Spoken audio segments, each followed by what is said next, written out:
Cinema में studio system जैसे जैसे ख़त्म हो रहा था, स्टार सिस्टम अपने कदम जमाने लगा। कलाकार महत्वपूर्ण होने लगे थे, लेकिन उस दौर में भी कुछ निर्माता, निर्देशक और प्रोडक्शन हाउसेस ऐसे थे जो स्टार कलाकारों से ज़्यादा अहमियत रखते थे। उनकी फिल्मों ने फिल्म इतिहास में अपनी एक अलग छाप छोड़ी। इसीलिए उनके साथ काम करने के लिए हर कलाकार तैयार रहता था। ऐसी ही हस्ती थे महबूब खान, जिनके बैनर महबूब प्रोडक्शन से निकली थी epic Indian movie mother India. Mehboob Khan ने यूं तो कई बेहतरीन फिल्में बनाई, लेकिन मदर इंडिया वो मील का पत्थर है कि उनकी सारी फिल्मों को हटा भी दिया जाए तो ये अकेली फिल्म काफ़ी है उनके नाम को अमर करने के लिए। दुनिया में हम आए हैं तो जीना ही पड़ेगा।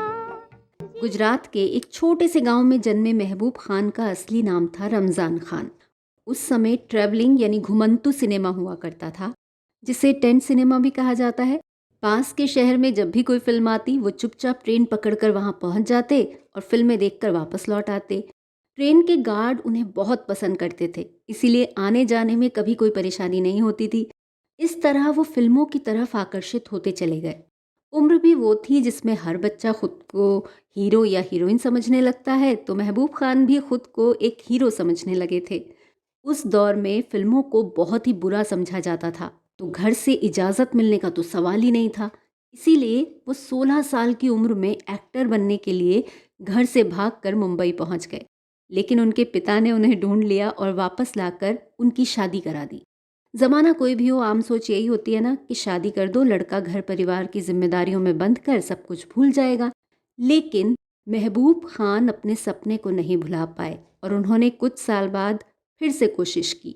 जेब में सिर्फ 3 रुपए लेकर वो मुंबई पहुंचे और इस बार किस्मत ने भी उनका साथ दिया।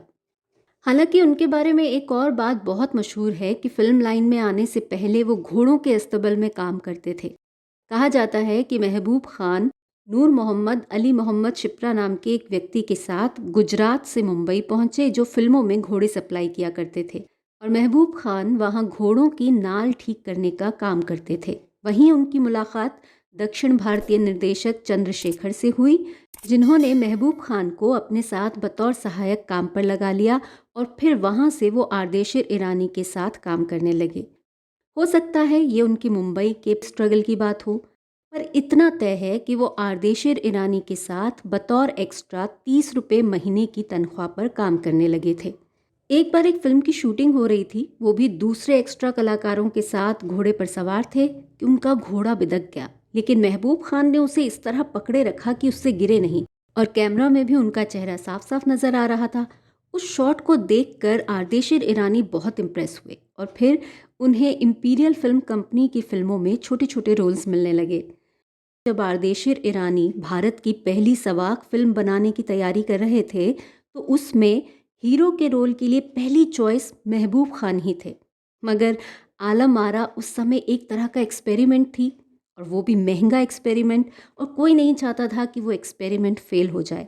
इसीलिए ये सोचा गया कि किसी पॉपुलर फेस को लेना ज़्यादा बेहतर रहेगा, और उन दिनों मास्टर विट्ठल लोकप्रियता के शिखर पर थे, तो फिल्म के भविष्य को ध्यान में रखते हुए उन्हें चुन लिया गया। महबूब खान का हीरो बनने का सपना सपना ही रह गया, लेकिन एक तरह से ये अच्छा ही हुआ, क्योंकि हीरो तो पता नहीं वो कैसे रहे होंगे, पर निर्देशक वो कमाल के थे। जब आर्देशिर ईरानी ने सागर मूवी टोन शुरू किया, तो वहाँ भी महबूब खान ने बतौर सहायक अभिनेता कई फिल्में की। आर्देशिर ईरानी ने तो बाद में सागर मूवी टोन छोड़ दिया, पर महबूब खान वहीं काम करते रहे। इसी दौर में महबूब खान ने एक कहानी लिखी जिस पर वो खुद फिल्म बनाना चाहते थे। कहानी तो सबको बहुत पसंद आई, मगर किसी नए व्यक्ति को निर्देशन का मौका देने में वो लोग झिझक रहे थे। तो उनसे ये कहा गया कि वो पहले एक रील बनाकर दिखाएं। फरदून ईरानी सागर मूवी टोन में सिनेमेटोग्राफर थे और महबूब खान से उनकी अच्छी दोस्ती भी थी, तो दोनों ने उस एक रील को शूट किया और उसे देखने के बाद महबूब खान को फिल्म के निर्देशन का मौका मिल गया। अल हिलाल नाम की वो फिल्म जजमेंट ऑफ अल्लाह के नाम से भी जानी जाती है। इस फिल्म के बाद महबूब खान और फरदून ईरानी में ऐसी दोस्ती हुई कि बाद में भी महबूब खान के निर्देशन में बनी लगभग हर फिल्म के सिनेमेटोग्राफर फरदून ईरानी ही रहे। 1935 में आई अल हिलाल के बाद महबूब खान ने सागर मूवी टोन की डकन क्वीन, मनमोहन, जागीरदार, हम तुम और वो, एक ही रास्ता और अली बाबा जैसी कई मशहूर फिल्मों का निर्देशन किया। एक ही रास्ता से वो बतौर निर्देशक स्थापित हो गए। दूसरे विश्व युद्ध के बाद सागर मूवी टोन और जनरल फिल्म्स के मर्जर से 1940 में जब नेशनल स्टूडियो अस्तित्व में आया, तब महबूब खान भी नेशनल स्टूडियो से जुड़ गए और वहाँ उन्होंने 3 बेहतरीन फिल्में बनाई, औरत, बहन और रोटी। क्यों रखा रोटी रोटी, क्यों रखा रोटी रोटी, भूख लगी है, भूख लगी है। एक बार महबूब खान की तबीयत काफ़ी ख़राब हो गई थी। वो हॉस्पिटल में एडमिट थे, मगर उन्हें भोजन में रोटी खाना बिल्कुल मना था। वो रोटी खाने के लिए तड़प रहे थे और तभी उन्हें अंदाज़ा हुआ कि उन लोगों पर क्या बीतती होगी जो रोटी के बगैर भूखे मर जाते हैं। कहते हैं कि इसके बाद ही महबूब खान ने रोटी फिल्म का निर्देशन किया। रोटी फिल्म में मशहूर कथक डांसर सितारा देवी और मशहूर गज़ल गायिका अख्तरी बाई फैज़ाबादी, जिन्हें आप और हम बेगम अख्तर के नाम से जानते हैं, वो हीरोइन थी और हीरो थे चंद्रमोहन और शेख मुख्तार। 1942 में उन्होंने नेशनल स्टूडियो छोड़ दिया और अपना बैनर बनाया, महबूब प्रोडक्शंस। नजमा, तकदीर और हुमायूं जैसी शुरुआती फिल्मों के बाद इस बैनर की एक बिल्कुल नए फ्लेवर की फिल्म आई, जिसमें 3 सिंगिंग स्टार थे, सुरेंद्र, सुरैया और नूरजहां। सुपरहिट म्यूजिक से सजी वो फिल्म थी अनमोल घड़ी। नौशाद का संगीत इस फिल्म के बाद महबूब खान की हर फिल्म का मेन अट्रैक्शन रहा। आवाज दे कहाँ है, मेरे बचपन के साथ ही मुझे भूल न जाना। अनमोल घड़ी के बाद अंदाज एक और सुपरहिट म्यूजिकल, एक और लव ट्रायंगल, एक और सोशल मैसेज देती फिल्म। अगर तुम इन्हीं ख्यालात की राह में बहती रहोगी तो ये दुनिया वाले तुम्हें जिंदा नहीं रहने देंगे। इसके बाद उन्होंने एक बार फिर दिलीप कुमार को हीरो लिया और बनाई आन। ये भी लव ट्रायंगल थी जो टेक्निकलर में फिल्माई गई थी। ये उनकी पहली कलर फिल्म थी। इस फिल्म को विदेशों में भी काफ़ी सराहा गया। मैं तुम्हें छोड़कर कहाँ जा सकता। मुझे तुम्हारी तलवारों और बंदूकों का डर होता तो तुम्हारे मुकाबले के लिए अकेला न रहता। इसके बाद अमर, आवाज़, पैसा ही पैसा जैसी कुछ और फिल्मों के बाद महबूब खान ने बनाई वो अमर फिल्म जिसके लिए उन्हें आज भी याद किया जाता है, मदर इंडिया, जो 1957 में प्रदर्शित हुई। मदर इंडिया 1940 की फिल्म औरत का रीमेक थी, जिसका निर्देशन महबूब खान ने ही किया था, लेकिन प्रोड्यूसर थे नेशनल फिल्म्स, तो महबूब खान को फिल्म की राइट्स खरीदने पड़े। उन्होंने नेशनल स्टूडियोज़ को 35,000 रुपये देकर राइट्स खरीदे और फिर बनाई मदर इंडिया। पर हुआ ये कि फिल्म ओवर बजट हो गई और एक टाइम आया जब फिल्म पर लगाने के लिए महबूब खान के पास कुछ नहीं बचा। लेकिन किसी तरह वो मुश्किलों से बाहर निकले और मदर इंडिया बन पाई और ना सिर्फ देश में बल्कि विदेशों में भी इस फिल्म ने झंडे गाड़े।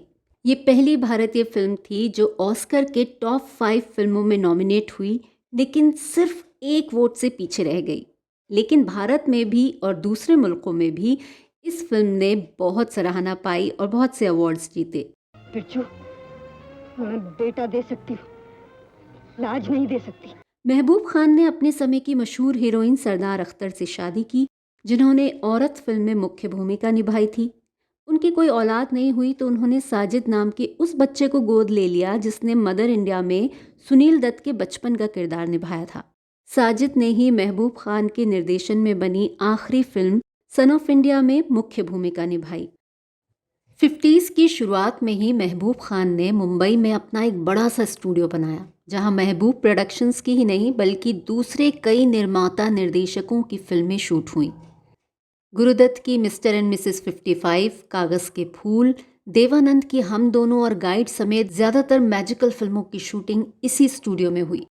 नरगिस, सुनील दत्त, दिलीप कुमार मधुबाला और सलमान खान, कैटरीना कैफ की लव स्टोरी भी महबूब स्टूडियो की दीवारों के बीच ही परवान चढ़ी। बीच में कुछ वक्त महबूब स्टूडियो की रौनक ख़त्म हुई थी, मगर 70s में मनमोहन देसाई ने फिर से स्टूडियो की किस्मत को संवारा और यहाँ शूटिंग शुरू हुई। 1964 में महबूब खान को दिल का दौरा पड़ा और 28 मई को वो इस दुनिया से रुखसत हो गए। महबूब खान ने सार्थक सिनेमा के जरिए अपनी पहचान बनाई, सामाजिक मुद्दों को अपनी फिल्मों का केंद्र बनाया। अमीरी गरीबी की गहरी खाई जो असल समाज में है उसे बहुत बारीकी से दर्शाया। लेकिन कमाल की बात यह है कि बावजूद इसके उनमें कमर्शियल फैक्टर हमेशा मौजूद रहा।